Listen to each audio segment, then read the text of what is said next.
Good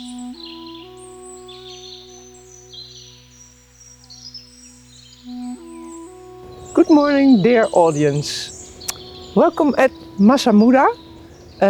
We are the wood team, the team that looked at wooden artifacts and wood. Wolterbeek, Diederik Pomstra, Kirsti Hänninen, Annemieke Verbaas, very important, but she couldn't be here. And my name is Vermeeren. We wanted to take you for a stroll around Massa Muda to show you all the wood use and the wooden artifacts. But that's not possible. But Yuri is so kind to make a film that it is as if you are walking at the Massa Muda area. In our modern-day technology, wood is still an important raw material, but in prehistory it was used for almost everything. Houses were built mainly from wood, but also large artifacts like dugouts and fish weirs, and many smaller objects like household and hunting equipment were made from wood. The bast fibers of the trees that supplied wood were used for ropes, nets, and probably even clothing.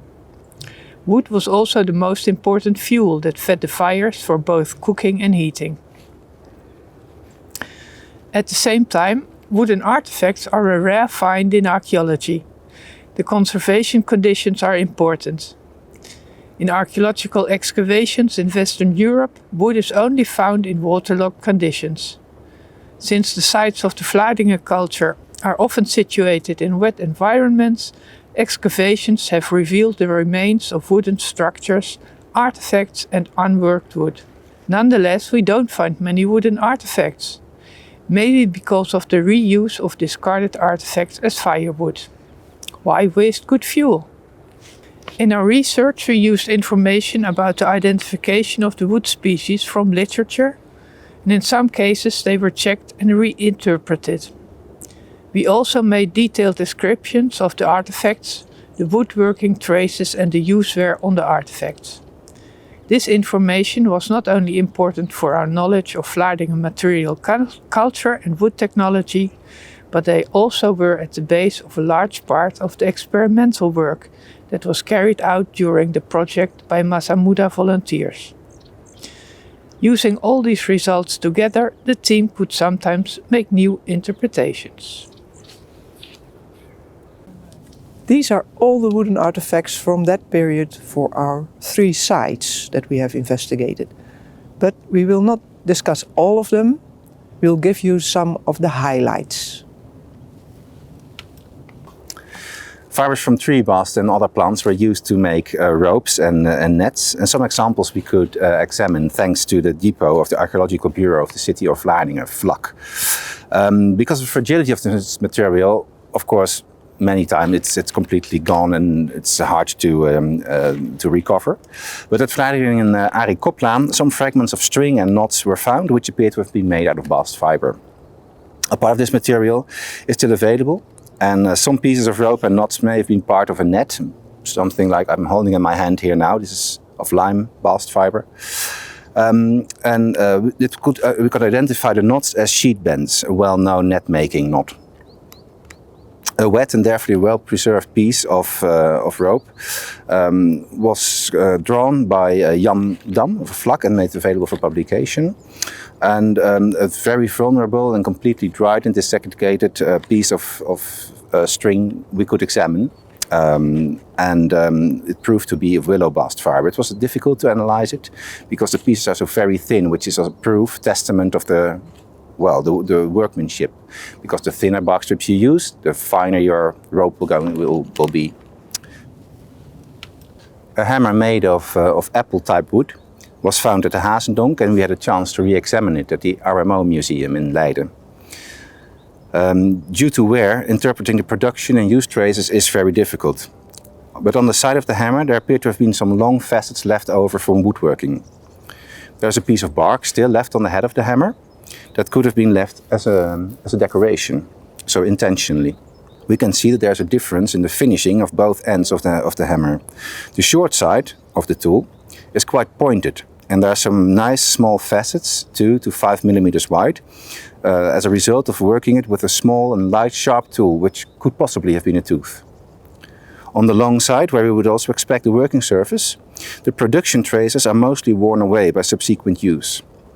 The hammerhead is slightly rounded in shape and was used on a relatively soft material, as was analyzed by Annemieke Verbaas, based on the absence of the coarser and deeper impact traces as we see on experimental hammers that are used on flint, wooden wedges and bone chisels.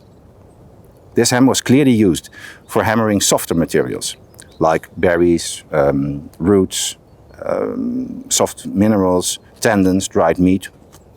That's not really clear. No polish was observed, but the piece is very weathered, so polish would be difficult or impossible to see. In the Museum of Vlaardingen, we were given the chance to examine a stick which had a knob on the end and was described as a staff or a digging stick. It's a 61 centimeter long wooden stick.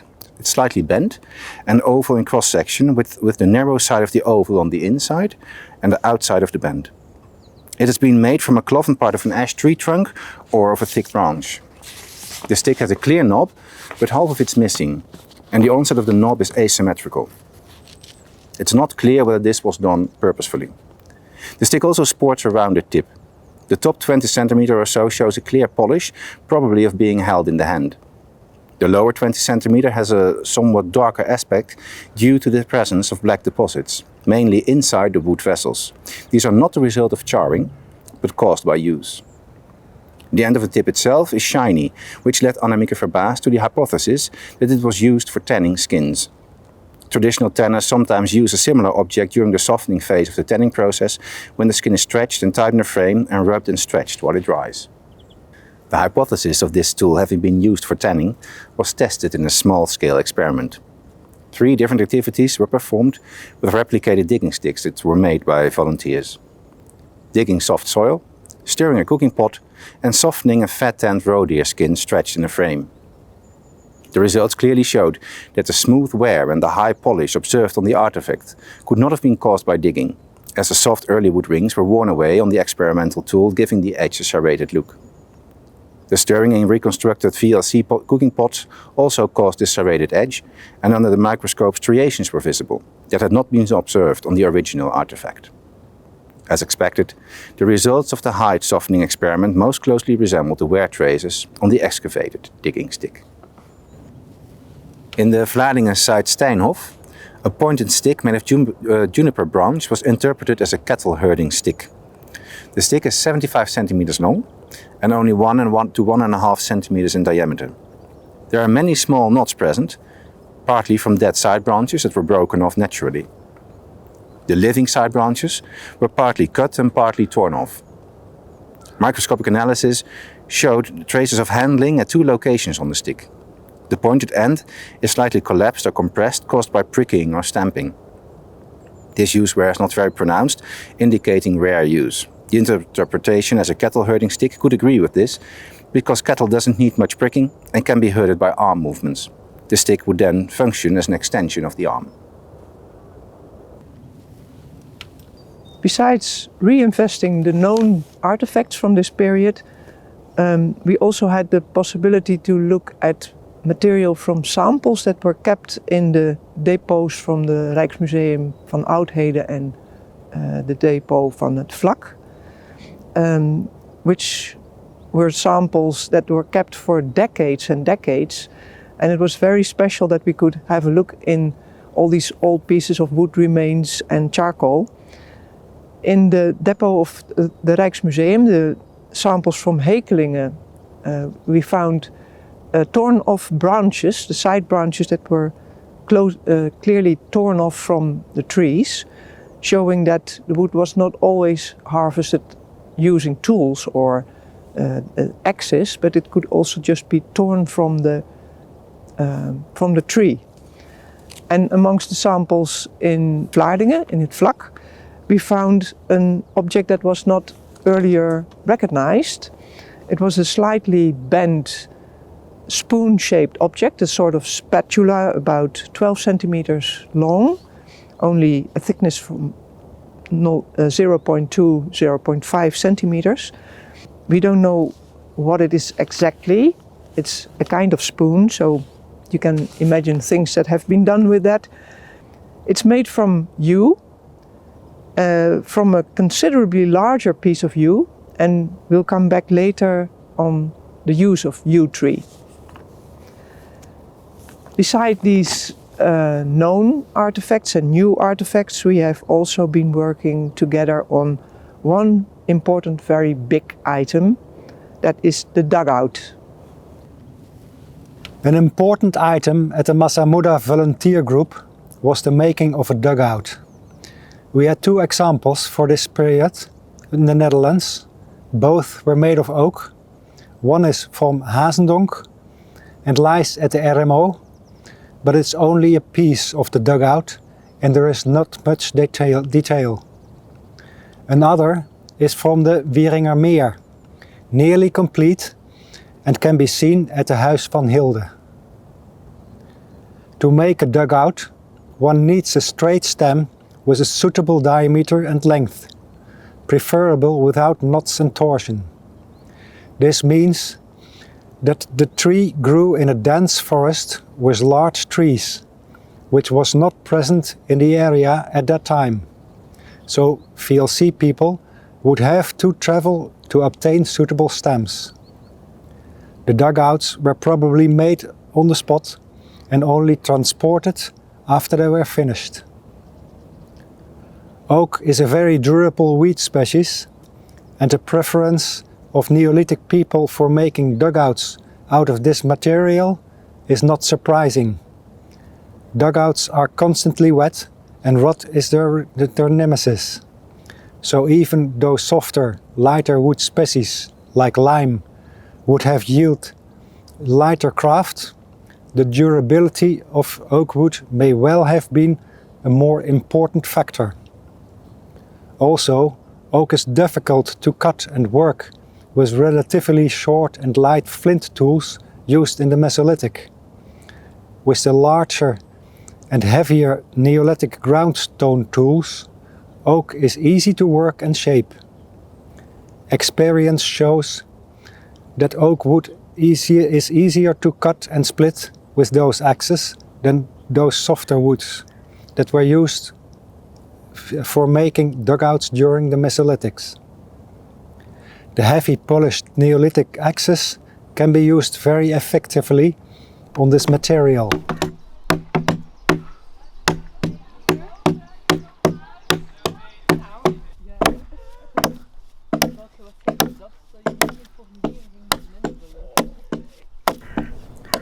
Tool marks from the different tools used on the dugout and tool marks on the wood chips were investigated. Knots can cause problems. If they originate from dead branches, they can fall out and cause a leak. Knots from living branches do not have this problem, but are harder to trim, so less knotty stems is always preferred. In oak, the lower branches often die because of the lack of light, and oak stems for a dugout therefore potentially has dead knots. In the Wieringermeer dugout, a large knot was situated at the front, making this a weak spot. This was solved by creating a hole from 3.5 by 2.5 centimeter that was filled up with a wooden plug to repair the spot. The same modus operandi was used for the reconstructed dugout. Thanks to the Huis van Hilde, we could learn more from the Wieringermeer dugout. For instance, the way that a long crack had been repaired. Over 2 meters, 12 pair of holes were drilled, which had become oval eroded. We used the same method for a bad crack in the Massa Muda dugout, by drilling holes with a bone drill, sewing the crack together with strong, flexible yew twigs.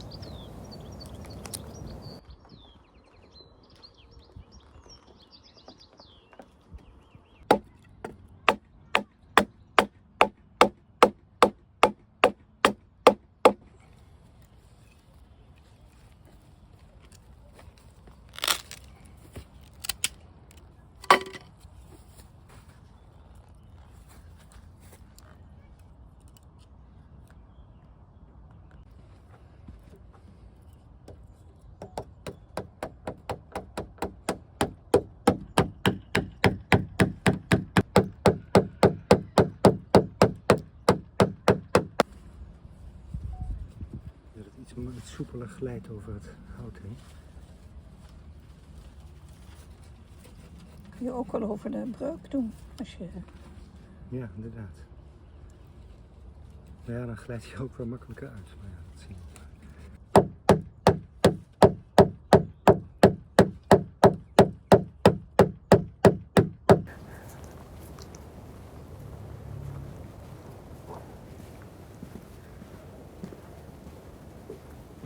The excavation plan of the house shows a striking cluster of posts in the center, close to the fire pit. It is unclear what this may have been, partly because the space around is very limited. As an experimental interpretation, we have chosen to turn it into a work table for cooking.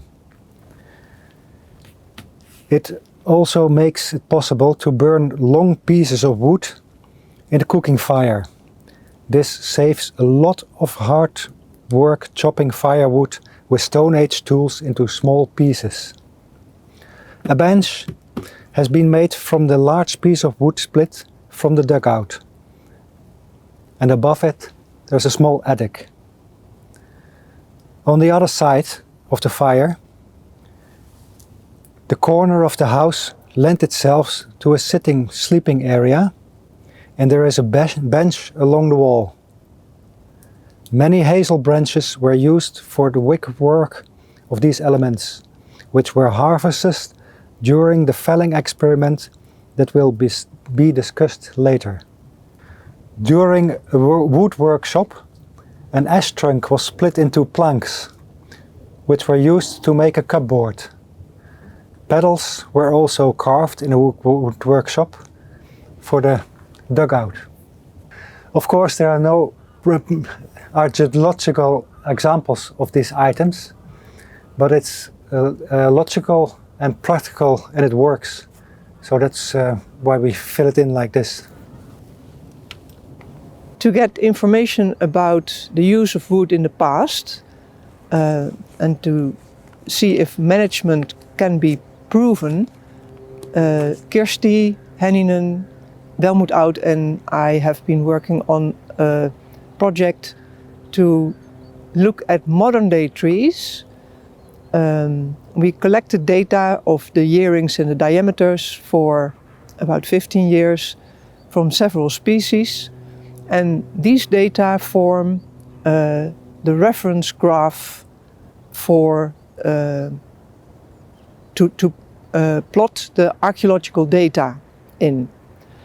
And that is another research, but in our project here, we had the opportunity to do a very important experiment, because it turned out that it is quite difficult to find the proof for management in the prehistory prehistoric times. So in the Neolithic, we have data plotted in these reference graphs, but we cannot see a clear proof for management. And that is strange, because we think people had the knowledge and the techniques to do this management. So why is it that we cannot prove it? We have at this moment in that other research, we have a discussion point that it could be that we look at the excavation types that we look at are different, so that management was not necessary, or it's also possible that a lot of twig-eating animals are around in the woodlands, like the beavers and the deer that eat the sprouting, the sprouts from the trees that were cut.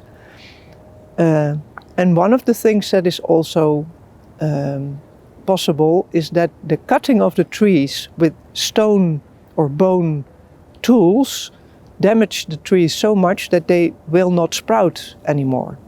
And that it's not until that you have steel or iron tools that the trees really will sprout. That is what we tried here.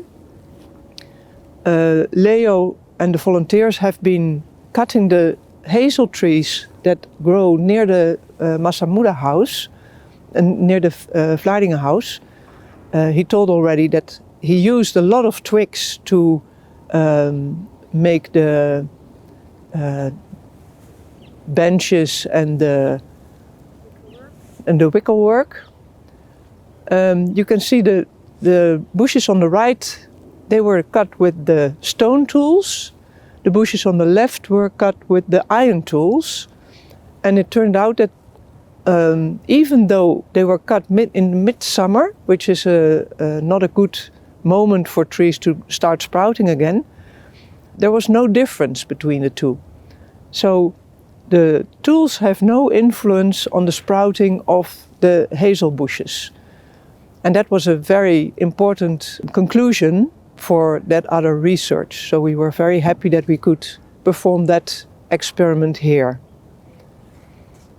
As you have seen, most of the wood that is needed for the household could be taken from the vicinity. Availability of wood is an important selection criterion. But besides the availability, also quality and cultural aspects has to be taken into account. Species most found in the 3 sites that we looked at are alder and ash, both from the vicinity. They grow well in the wet grounds that were available around the sites. But for some elements, a better quality was needed. And sometimes that availability and quality goes together. The pedals that Leo showed already, the digging stick, that is not a digging stick but a height stick, the hafts, they were all made from ash.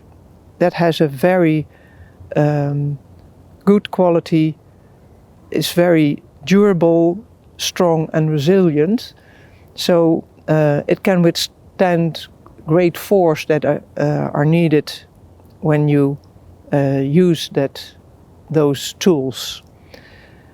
Oak is of course the strongest of the available wood species.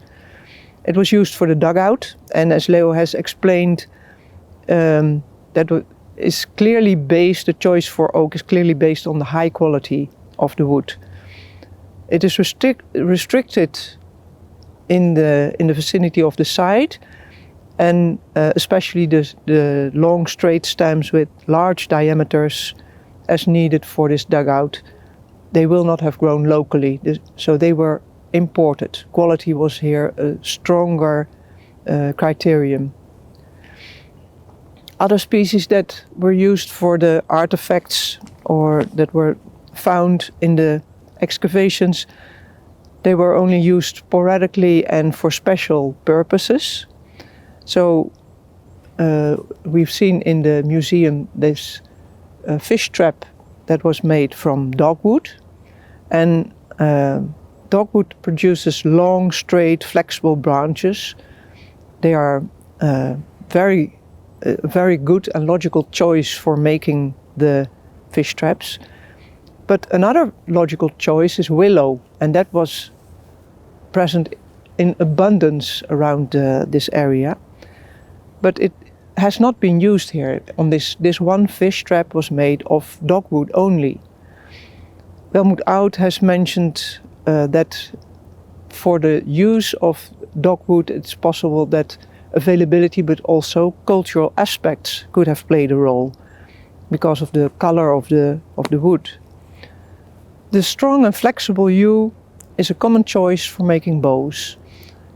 In all 3 sites we found a bow made of yew tree. Because of the specific properties of the wood, it's possible to make narrow but still very strong objects.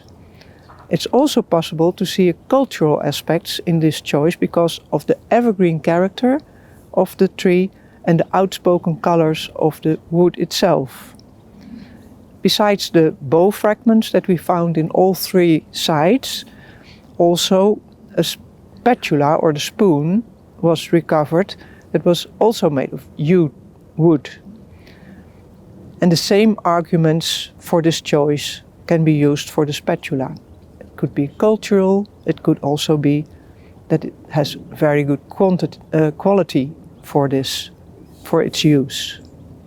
Ethnographical research shows that many tree species have a special meaning and have qualities that we cannot even imagine, making it impossible to ascertain the cultural choices made by prehistoric people. Even though we looked at the wooden artifacts, we reinterpreted some of them, we found some new artifacts, we did many experiments, but still we can never know what was important to the people of the past. This is only part of the picture.